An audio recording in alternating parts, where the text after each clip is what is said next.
Hi everyone. Firstly, apologies for the gap between the last episode and this one. Some real life stuff's been in the way since the last episode. International travel, visits to Bathurst for the 12-hour, that sort of stuff. But we're back. This episode, we're going to recap the first round of the major series for the year, the 2.4-hour of Daytona. And we're also going to look ahead to this week's Intimidator, the Daytona 500 in the old 87s, which will be quite different to what we've had the last couple of years.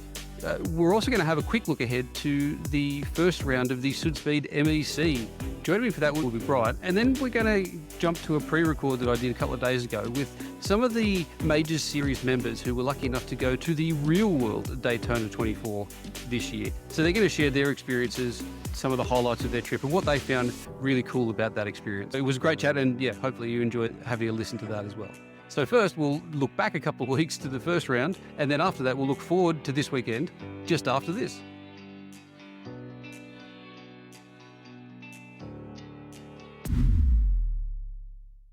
Three weeks ago, the first round of the 2025 Major Series was the Daytona 2.4, the IMSA classes. I'd like to acknowledge the top split winners for International, which was the region that kicked us off. Congratulations to the overall and GTP winner, Sam Sutton, who was pretty dominant throughout, had Ewan Baker with him throughout the race, but yeah, the two of those were pretty clearly ahead of everybody else. In the LMP2 class, some Australian called Garen won that one. And in the GT3 class, it was James Walker, who won by about 3 inches over Lachlan Capel at the end of that one. It was a super tight finish there in the GT3. So congratulations to all of those winners. In the European division, last year's pro champion Jesper Eriksson showed that he's lost no speed over the winter and took out the overall and the GTP race ahead of his teammate Oscar Fredriksson. So it looks like those two have started exactly where they left off from last season. In the LMP2 race, again, some Australian called Garen managed to do a bit of fuel save and sneak through and take a win after using a fast repair. So, yeah, well done. And in the GT3 class, it was Trevor Vavrovsky who took out that win, having been running at the front pretty much the whole time in that race, I think, if I remember correctly. So congratulations to those winners. In the Americas region, Nathan Dowd took out the overall win in the GTP class after some amazingly tight fighting and also some amazingly huge crashes that occurred in that race. Pretty crazy at times. Rob Nash took out the LMP2 top split win. So congratulations to him. And backing up his win in the Euro GT3 race, Trevor Vavrovsky also won the Americas GT3 race at Daytona. So yeah, congratulations to all of the top split class winners. Other splits also had winners, and there was lots of coin winners in there as well. So congratulations to everybody who scored one of the awesome-looking new coins there at round one. Now, Brian, sorry about ranting and not saying hello to you. Hello, thank you for joining us, Brian. Hello, it's good to be here, Garen. That was a really exciting round.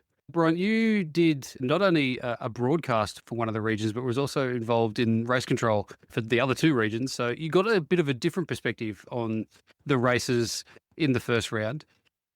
What was the impressions that you got for the opening round of the major series for this year? Everything went really smoothly. The Europeans were probably some of the craziest, it seemed like. And on the broadcast booth to the Americans, what I've noticed is as a race director or doing race control, you don't watch the race. You don't look at who's in what positions or get involved in anything that's going on in positions or battles. You just look at incidents. You don't even care. But like on the broadcast booth, it's different. That is your focus. You're always focused on what battles and drama is going on. And so it gave a very big different perspective between broadcasting and being a race director plus doing instant review. From my perspective, from the driver's seat in two of the regions, the racing was actually really clean. There was safety cars in very early in both races, but once things settled down, really long green flag runs, no major incidents, everything seemed to go fairly okay. America's top split, maybe slightly different. I think one thing that we all need to come to terms with this new tyre model is on a restart after a safety car, cold tyres are death. They are absolute killer. And it was quite a number of big multi-car incidents that were basically caused by cars on cold tyres just losing it, which, to be fair, is exactly what happened in the Real Daytona 24 a week later. It's exactly what happened at one of the restarts. GTP lost it all on their own on cold tyres, and several $1 million worth of damage later, there was lots of cars out of the race. Okay, so I did apologise in the intro for how long it's been since that event for this podcast coming out. But as I said, some real life stuff has got in the way. However, it does also mean that we are now less than a week away from the Intimidator round 2 of the series for 2025. We're obviously moving to the oval at Daytona. We haven't left Florida. We're still there.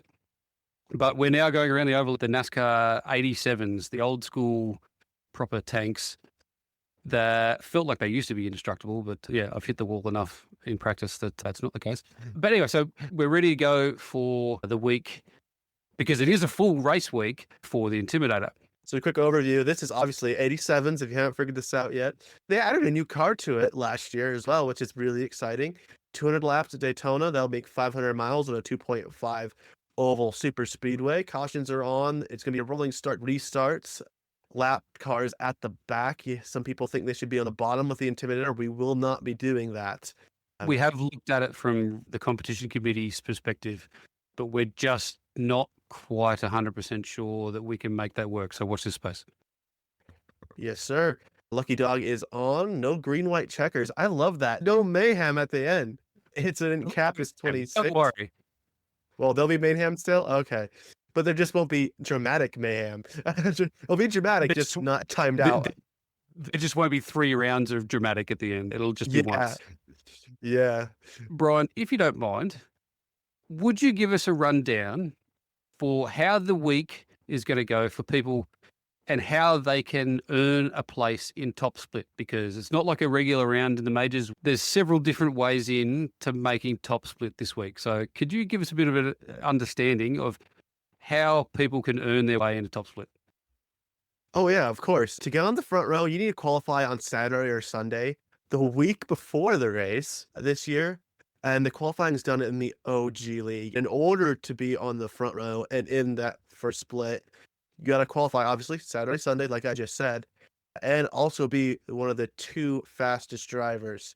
And then other than that, to get in, you have the twin 125s. That's going to be the same time as your normal green flag time. It's just a week before.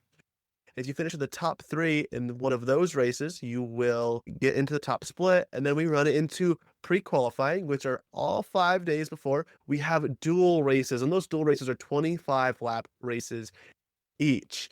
So there'll be 1 duel per region per day. And they're all going to be at different times throughout the week. Just keep your eyes on the majorseries.com website. Go to event/Intimidator. You'll find that. Just take a look at those times because they are different for every day.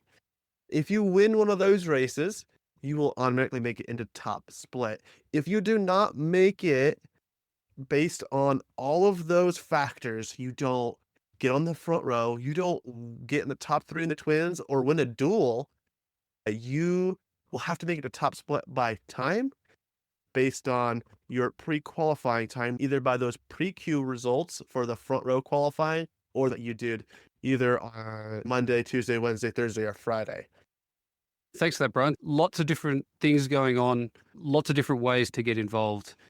The only other thing that I'll point out there is that the minimum 50 practice laps is still a requirement. However, the duels, the twins do count towards that. But yeah, unless you're not able to do any of the short races, you probably will have your practice laps covered, I would imagine anyway. But yeah, if you do happen to not do any of those, you will still need to do practice laps to be given a place in the split. So yeah, a very busy week, lots happening, lots of excitement, lots of racing. The duels and the twins won't have race control and live admin in them. If something really untoward goes down, protests can be made, but it's probably not going to help with the results if that's the case for you anyway. Really exciting week. It's always very different to the other rounds in the major series when we come and do the Intimidator. But yeah, jump on, get as many races in as you can, enjoy it. and good luck.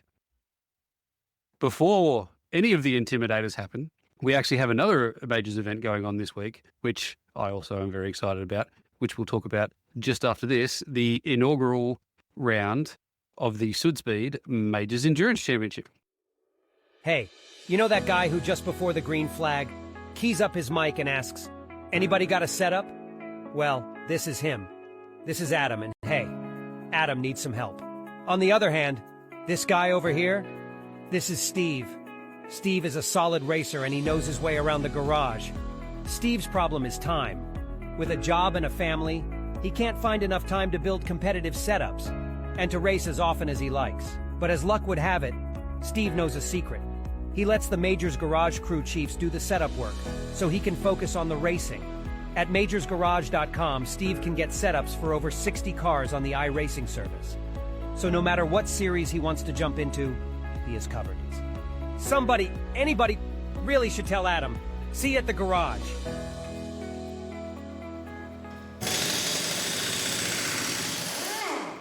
Welcome back. Garen, it's time to change worlds in motorsports. Oval and road courses are two completely different worlds, and it's time to talk about MEC, the Majors Endurance Championship. And it's at Silverstone. We're just going to go across the world. Why not, you know? And it's time to talk about a few frequently asked questions, Garen. Are you ready? Let's do it. Can we change the car from one race to another race? Yeah, so this is something that people have asked quite a lot in the Discord. Within the class of car that you choose to race, yeah, you can change from one to another, not only from one race to another, but you can pre-qualify in one car and then actually race in a different car from within that class. But yes, you're allowed to chop and change cars. I know a lot of series like to lock teams in to staying with a car for the whole season, sometimes from a cost perspective, sometimes from a real world replica perspective. With the length of this season going across multiple updates to the iRacing service, we didn't think it would be fair to lock people into a car now if suddenly that car is completely hobbled or handicapped out of all competition. So yeah, you can definitely change from one car to another as you wish. Well, one thing that also got me thinking, with all the cars that we have in the championship, when you get to special event iRacing weeks, iRacing special event weeks, you always anticipate the BOP coming out. Is there going to be any kind of BOP coming out for MEC? No, we're just going to run the cars as their standard spec. So we're not going to be applying any event-specific BOP. That may mean sometimes a car is way ahead of others. We're not going to apologise for that. We don't need the extra burden or technical hassle of trying to balance the cars for the track that we're racing on. So no, we'll just be running them as they come out of the box. I've been in leagues before where they require you to have certain decals on the car. And then there's others that just, hey, could you throw these logos on your car if you don't mind? Is there any requirements for the majors? Yeah, so for the Sudspeed MEC, we'd have a decal layer available for every car and applicable division for that car, which is 2 for each of them. In the Majors Discord, there is a channel called the Decals channel in the MEC group of channels, and there's a link there to a Google Drive which has all of those decal layers. Now, each division does have a different coloured number board. All of the cars carry a Sudspeed windscreen banner as thanks and appreciation and part of our association with them in this event. But yes, each of the cars have a different decal layer that you can apply. It'd be great if everyone can use them. As it says in the rules, we're not going to disqualify cars if they're not displaying them or they've got the wrong coloured number boards or what have you. But you would be asked to rectify it for the following round, and repeated non-use or non-compliance would potentially see maybe a small championship point reduction for your team. We'd really, really like if people could do it, and we'll be helping teams in making that happen.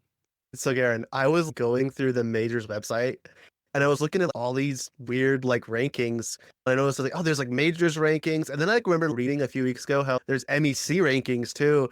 And I was thinking there's Sport Bronze, Platinum. And I'm just how do those work? Okay, so the divisions within the Sudspeed MEC are to give everybody a chance to fight for something across the season.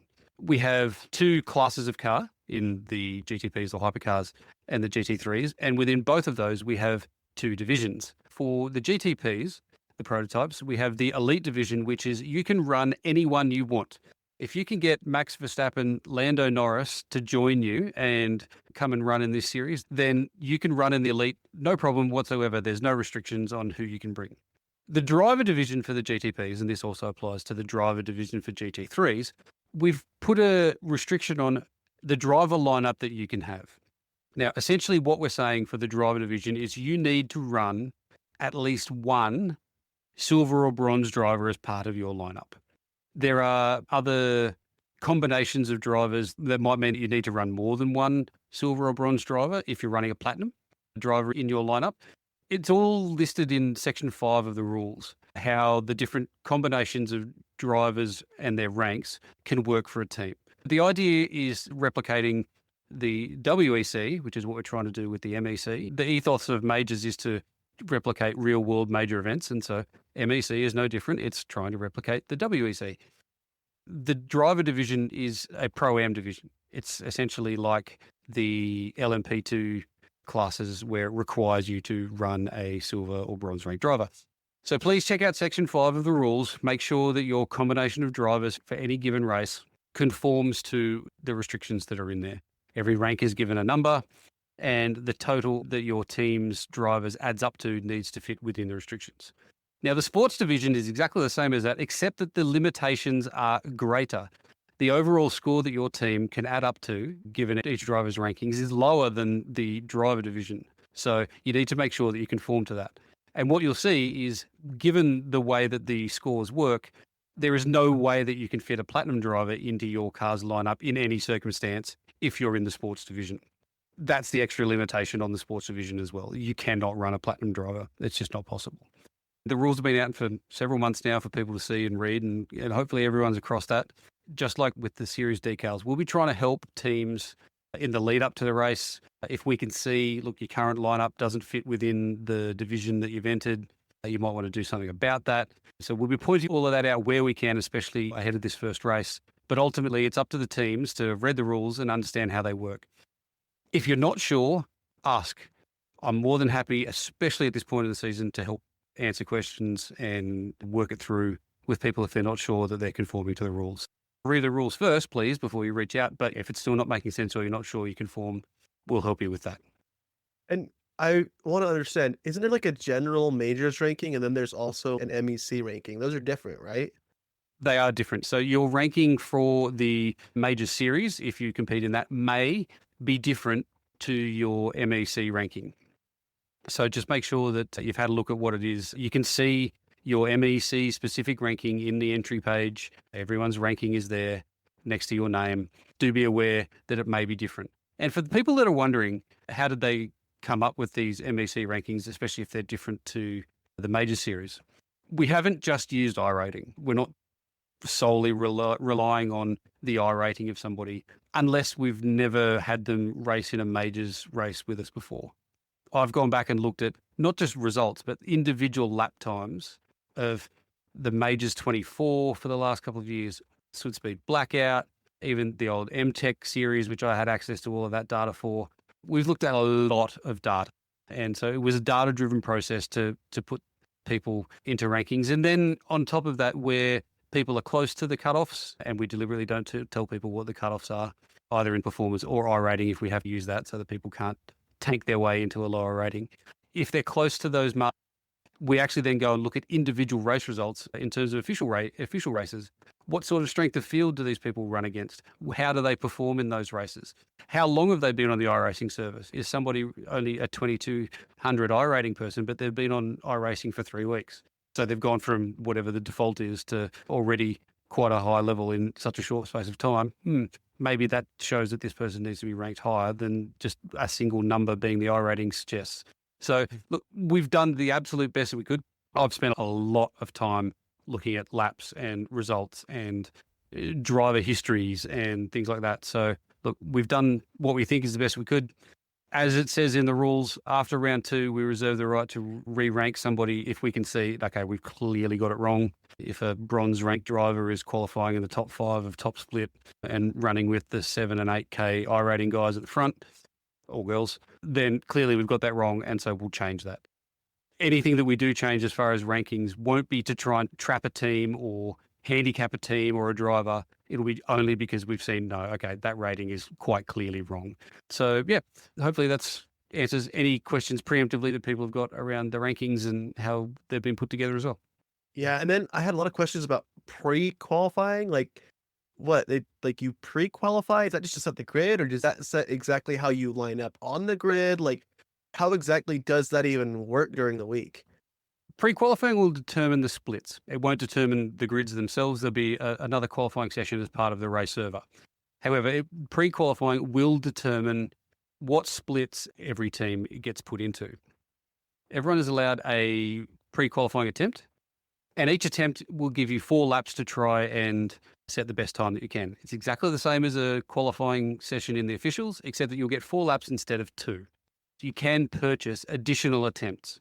And if you make a real mess of it, yeah, that's probably something that you want to do. The points for each division are progressive. That means if you finish first in third split, you're still going to score less points than everybody that finishes the race in split 2. So you want to be in the highest split possible that you can be to give yourself the opportunity to score as many points as you can. Now, so the top 2 drivers for every team, their pre-qualifying laps will be used to create an average, and that will be used to determine the ranking of teams for pre-qualifying.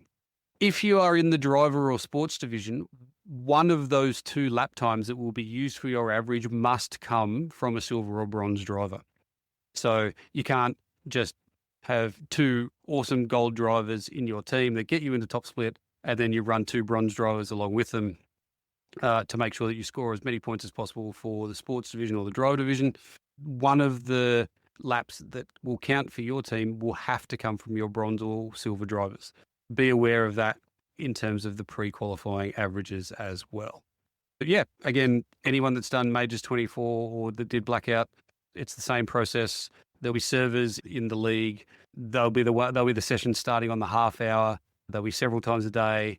Jump in, do what you need to do. You'll be able to see the pre-qualifying boards, get an understanding of where you're at, and see if you can get into that top split. Yeah, it certainly sounds a lot like the Majors 24 qualifying. A couple of weeks ago, I signed up to race the Daytona 24, and I couldn't race for the team, unfortunately. If that happens during this race, what's the outcome? Okay, so certainly a driver can only be registered against one team. If a driver has registered for a team and they either want to change teams or they can't race now, so long as they are withdrawn from your team before we get to 24 hours from the green flag time, that is no problem whatsoever. It's like they were never there and you just carry on with the team the way that you've got it. If a driver has done pre-qualifying but does not get used for determining what split you have gone into, so they are not one of your 2 fastest drivers, or they're not your silver or bronze driver that was used for your average, they can also not race and there will be no penalty for you because they have not been used to determine what split that car is going into. So again, in that scenario, there will be no penalty. However, if they are a driver that was used to determine which split you go into and then they do not race, there will be a post-race penalty that will be applied to your car. We've had, for all of the team events that we've done in the past, we've had 30 minutes before the race. Always, there's messages coming directly to competition committee members saying, so-and-so's had a death in the family, or something's gone wrong and they've got a family emergency, or the power's gone out in their house, or whatever it is. And whilst all of those reasons are super valid and we sympathise, once we get to that point, we cannot change or make exceptions. It's just, we're really sorry. It's just, you're going to have to take the penalty.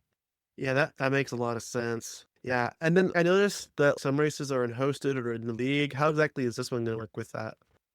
So the races themselves will be hosted. That's because of some issues that league racing for team events has, and also because we like to password protect the splits so that people don't accidentally register into the wrong ones. Now, if you have a look at all of the league sessions, so all of the pre-qualifying sessions, all the practice sessions that we put up there, at the very bottom, you will see what looks like race servers. And we have put those there so that you can see what time things start. You can see the weather, you can see the parameters, you can see everything that's going to be for the race session. but it will be in a hosted session. It won't actually be those ones in the league. We will be removing those before actual race day. That makes sense. Yeah, preparing for this event reminds me of all the drama with the Daytona 24. Some splits had rain, 12 hours of it, and other splits were completely dry. Do we look forward to rain at Silverstone, or is there a possibility? What's going on there? Is rain possible? Yes. How likely is it? Go and have a look at the race servers that are currently in the league, and you'll see how likely and potentially when there might be rain in the race. Obviously, iRacing doesn't tell you exactly what's going to happen. It gives you the likelihood of something to occur. So it tells you the chance of rain. Obviously, at this point, I don't know any better than anybody else other than what the servers say. But yeah, if you get in and have a look at those race servers, the chance of rain and when there is a chance of rain for the race is listed there. At this point, as far as I can see, the chances and the likelihood of when rain would occur is the same for all the splits. But obviously, once you get into the race servers, the Tempest system takes over, and it may differ from one split to another in the end. But yeah, get in there and have a look, and then you'll know as much as I know.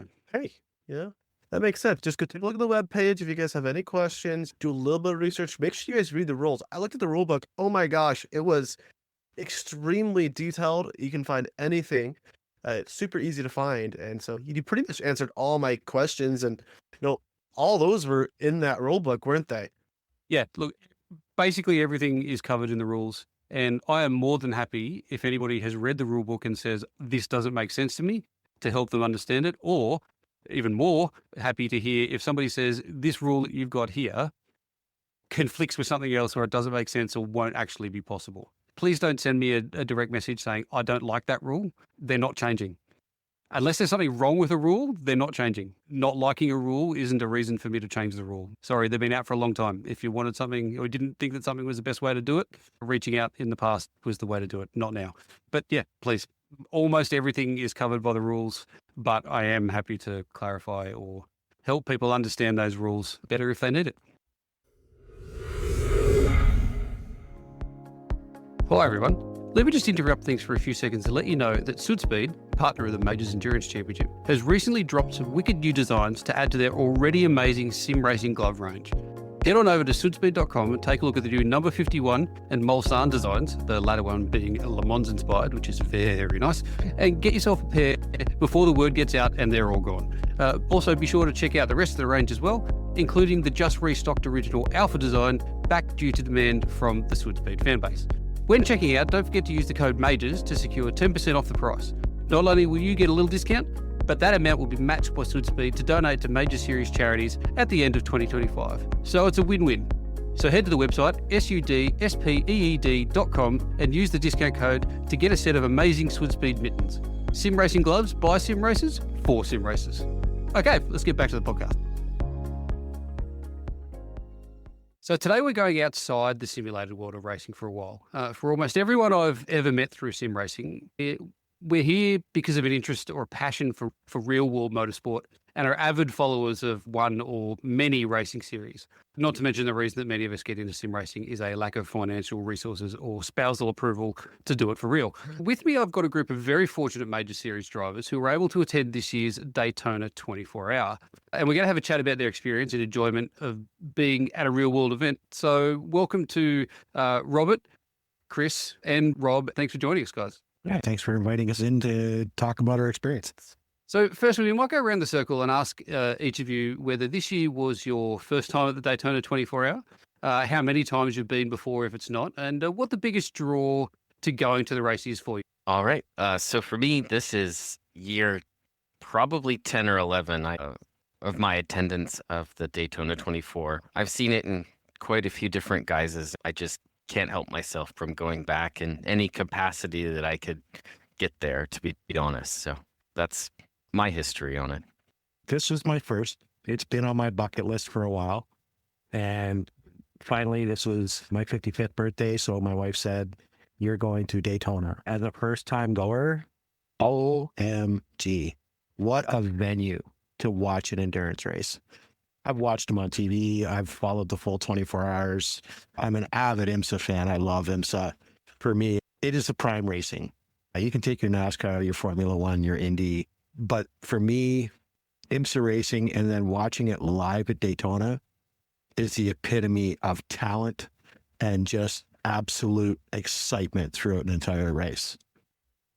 Yeah, this was my second year. Last year was the first. It started out as a way for us in the sim racing world, team members, to actually finally meet. We'd been talking about it for several years, and finally last year we made it happen. And now it seems like it's becoming a tradition, and I think a bunch of us have already committed to doing it again next year. I'm a big fan of all forms of racing. I'd say NASCAR is my top series that I follow, but the Daytona 24 is the one race I actually wanted to attend. It doesn't appeal to me to go to the Daytona 500, fighting the crowds and all that stuff, but just the atmosphere.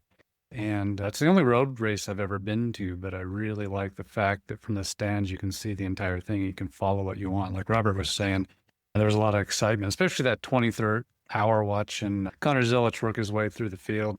And you could just watch what you wanted to watch. And that was a lot of fun. And, not to mention meeting other guys. I think that's really the primary purpose, is hanging out and having a good time. And it's just the perfect venue for that. Now, you've sort of alluded to it a little bit there, both Robs. But in terms of a spectator experience, give us a little bit more insight into the differences of actually being there compared to watching the race on TV, which is all that most of us will ever get to do, especially being an actual half a world away like I am. I was right down sitting at NASCAR corner. The only part you can't really be right near the track is for Le Mans. But for the inner portion, you're right up against the fence. These guys coming at you, and the sounds, the smell, the screeching of the tires, the guys bumping each other all the way up and around in the exit onto the oval. You're right there, you're trackside, and nothing prepares you for hearing these different classes of cars powering themselves out of the corner. For those of you who refuse to call it Le Mans, what Rob was actually referring to was the bus stop, where he said you can't get near it. No, it's Le Mans. It will always be the bus stop to me. Yes, I Heard know. that. That's the bus stop. Okay, Great view Rob, from so- the Ferris wheel, though. If you can get on the Ferris wheel and watch the bus stop, it's a great view. Like Robert was saying, it's different just being there. You see things you wouldn't normally have seen. How close you can get to the cars and the people. Like, we were standing there just chatting in the infield, and I don't know if you know who Shay Adam is. She came up and started chatting with us. She works for the Mazda now, the MX-5 series. And, you get people. I saw Parker Kligerman doing an interview. You're like 5-10 feet away from them. I was standing literally 1 foot away from Rexy's front end, just laying there on the ground in the garage. And I, put my camera down, take a picture of it. And those are just some things you don't see on TV. And the access IMSA gives you is unbelievable. Standing on the track right before the race, and you never know who you're going to run into. Last year, we saw Bubba Wallace cuss somebody out, one of the security guards, because he wouldn't let him go back to the motorhome yacht. Yeah, you'll never know what you see, and it's just amazing to let you get that close enough to see everything. Yeah, I think my favorite part of watching versus watching on television is that engagement, right? You have that visceral experience of the vehicles driving around. Like, my favorite thing to do is in the far grandstand when the cars come out of turn 6 or 7, whatever they call it these days, and go up back onto NASCAR 2, and they're almost up against the wall, as high in the banking as they're going to get. Just watching those cars laying on the grandstand at night, it reminds me as a kid, I have my elbows propped up on the bench, watching those cars go out on NASCAR 2 at night with the lights and the LEDs on them. And that experience of seeing the top of the car and the banking, you just can't get that from television. And then the other thing that's really important is all of the other support races that you get to feel and experience, the young drivers in the MX-5 series, the GT4 and TCR car fights, all the support races you can experience in person that they may or may not televise fully, that you get to see all this extra racing, you get all this extra engagement, and then the infield midway with all of the different vendors and things you get to experience. You just have to go see it. It's a great time. Often a lot of what we do in the major series is try and replicate real world events. And Daytona 24, of course, was the basis of round 1 this year with the 2.4. When you've participated in a simulated race and then attend an event, or the other way around, what sort of familiarity does that provide? Is there an advantage in terms of your sim racing from having been there in real life? I think it absolutely adds to the experience to have raced it in sim and then go there in real life and then come back to it. Knowing the layout of the track, you can know where the passing zones are, so you can position yourself where you can find the most action, or you'll know where the most action is going to take place. Learning where you can see the bumps and understand why the bumps are there, and where the braking markers are that the professionals are doing on the flip end, where you can see, okay, I'm braking too early, they're staying out wide, and you get to learn a lot from them at the same time. I think one of the things, talking about doing on the sim first, is how good the sim really is. The first time I walked in there last year, I've heard stories, they walk into Daytona through the tunnel and it's like, oh, it's so much bigger than I thought it was going to be. It's this, it was that. Well, I thought it looked almost exactly like I expected it to be. So I think there's a fair amount of realism in the sim, and you get that perspective and the sense of size, I thought. But it felt pretty much like I expected it to feel. But like Chris, I like to watch the cars too, watch the line, see what they do. And kind of amazed that sometimes they get away with a lot more than we do, going side by side and even 3 wide through turns 2 and 3 there right by the pit road exit wall. And it was like, wow, how do they do that? I feel like some of that might be the talent gap and Yes, why they're doing it and we're not. Yeah, and I suppose there's probably a little bit more sense of awareness being in a real car versus just a monitor sitting in front of you. You probably have a little bit more situational awareness. But yeah, it's fun to watch them do it in real life and then compare to what you do. I agree 100%. Even when I started going to live events, not just Daytona, I ran the Daytona 2.4, and then I go to the venue and I'm listening to the cars as they're braking, as they're lifting. And I'm like, okay, I don't go that deep. Why? But they're way quicker than me. Why is that? I try applying a little bit of that, and it's helped my sim racing watching the live going, oh, well, you don't have to brake at the 75 marker. I mean, you can lift at, 125, coast for 75, hit your brakes, and carry so much more speed. You can learn. The thing that really caught me off guard was the banking, as Chris was saying. Because before the race, you get to go right out on the track. I've got a picture. I actually got signed mine and my wife's name, and my email address is now etched in the yellow line of Daytona using a black Sharpie. When you're driving in the sim, you don't really get the sense of the banking, and then you're there in real life and you got to walk up that banking to get into the stands, even on the straightaway. There's a lot of angle on that track, and it shows they use every piece of it when they're driving those real life cars. Yeah, I agree with Robert. The banking is the one thing you really don't appreciate till you're actually standing on the track. Yeah, it took me by surprise. I didn't expect the straightaway at the track. I expected an angle, but I did not expect walking up. I don't even know what it is. What is it, 32, 35 degree angle? It's really, really slanted to go from the bottom of the track up to the entrance into the grandstands. So I think one of the fun things to do because of the banking, there's some small set of grandstands coming off a NASCAR too, sitting there. You can watch them, and you're actually looking at the roofs of the cars as they go by. And that's turns 1 and 2. That's a fun place to go and watch the cars go by. You've all said about being able to see things you wouldn't see on television. One thing for me, having been to quite a few racetracks around the world, is quite often you only get to see a really, really small section. Am I right that there's plenty of places in the grandstands on the front straight at Daytona where you can essentially see the entire circuit? Yeah, you can even see the bus stop. You don't have a good view of it, so if something happened there, you probably wouldn't appreciate what actually happened, but you can see cars over the entire track. We positioned ourselves between turn 1 and turn 6, so we had a really good view of getting into the infield and getting off the infield as well as both horseshoes. Yeah, and Daytona, speaking of the Rolex 24 specifically, they do a fantastic job with where they place their giant television screens for the stands. So you can see the live video feed, the live broadcast, and follow some of the cars while you're watching the race live.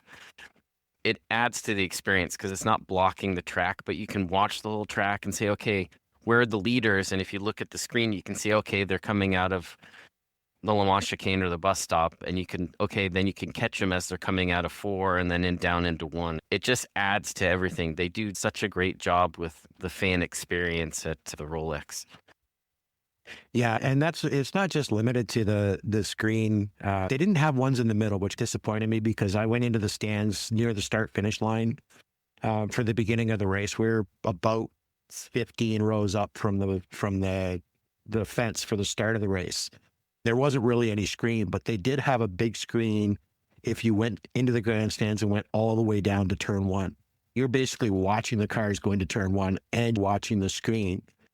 And then on top of that, once you're tired of sitting, you can go into the infield, and there's screens all over the infield, keeping you up to date. You see a crash on the screen, you know where to go. It has been deemed one of the better fan experiences because the IMSA lets you do so much, and they try to make you so involved with everything.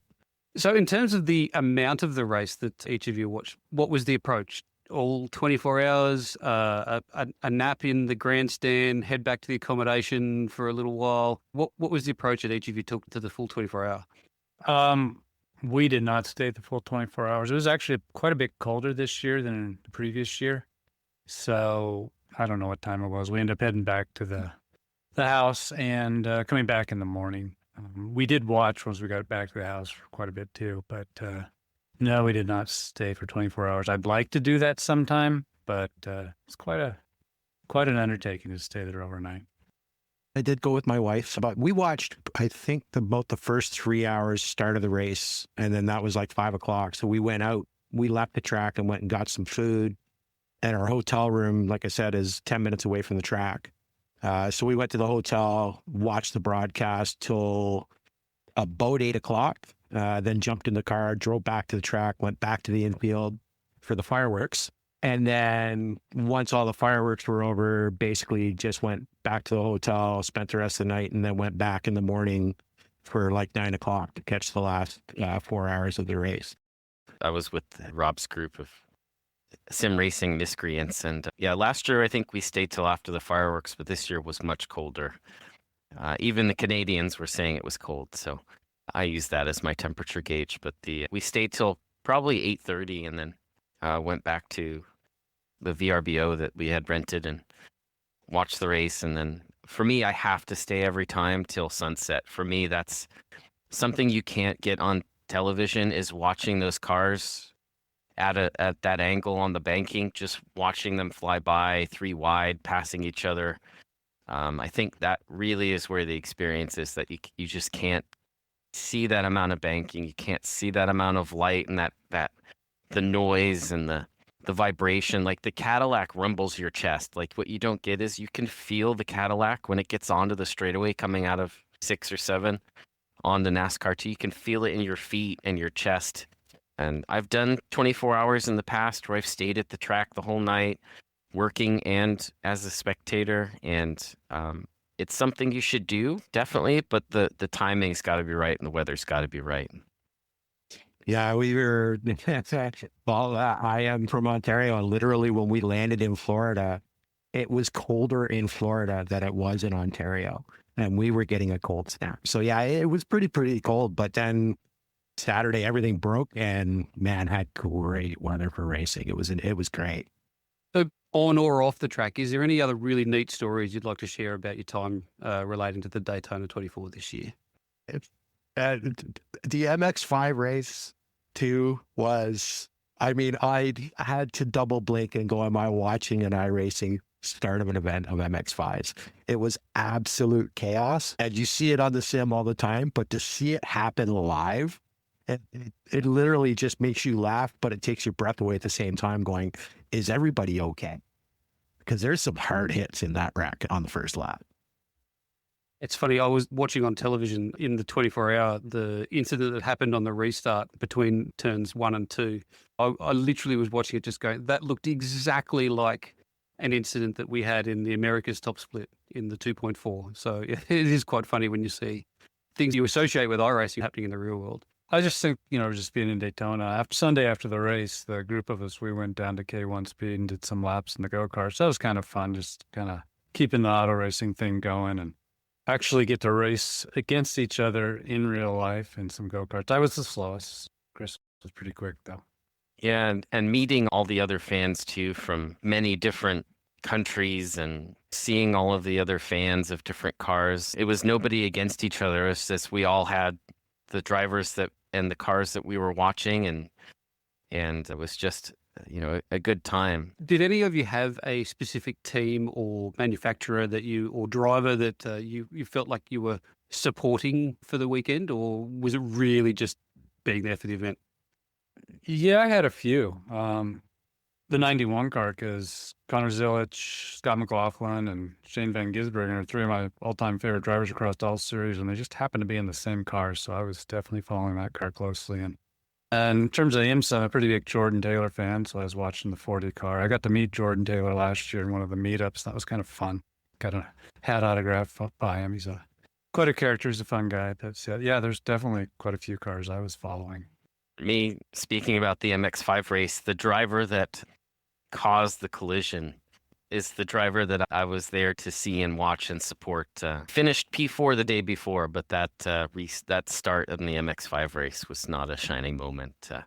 But I was there to support him and get his autograph because I know his father well. And then I was watching the 10 car with Kamui Kobayashi in it, and because I'm a Toyota fan, so for me, Kobayashi in that Cadillac was the one I was watching. My kids asked me to root for Rexy, of course. Of course. As somebody that works in the industry, Chris, what do you reckon the damage bill for that MX5 race would have been? I don't know. 19 out of 37 cars is going to be a number. So they didn't have to rob parts off bumper covers off the display cars this year, which is good. But in years past, they've had to take parts off the cars on display at the Mazda booth to help patch some of those things up. So I'm not quite sure this year. If you own an MX5, don't drive it to the event, or you might come out to the car park and find bits missing. Yeah, for me, I'm a Corvette fan, always have been. So I'm usually behind the Corvette teams. I really enjoy the Michelin Pilot Challenge, which is before the 24, which unfortunately a lot of people don't get to see. But like I've met Robbie Foley in person. I've met Robbie Foley's parents. I've actually camped right next to them in Moseport, was even sitting on top of his mom and dad's camper watching the race with his father. And then this time around, I got to meet and got a couple photos with Robert Wickens, who is now moving from TCR to GT3.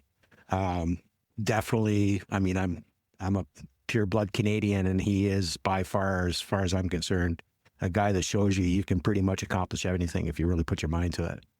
Well, it's great to hear that not only did you guys have people that you wanted to follow, but you're actually getting to meet some of them and interact with them as well. It's certainly a great experience.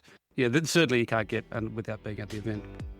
To all of you, thank you for your time and your insights into the Daytona from this year. It's great to hear from people that I've raced against and that the listeners have raced against, and we've come to know a little bit in our online community, getting out there and sort of ticking off some bucket list items that the rest of us probably are aspiring to do at some point in the future. So yeah, thanks very much for your time, guys. Thanks for having us. Awesome. And if anybody else during the year manages to get to some really cool real life events, thinking Le Mans, Nürburgring 24 or something like that, and you've got some stories to share, please reach out to me and we can arrange to have a chat on the podcast. I'm sure that there's plenty of the majors community who would love to hear them.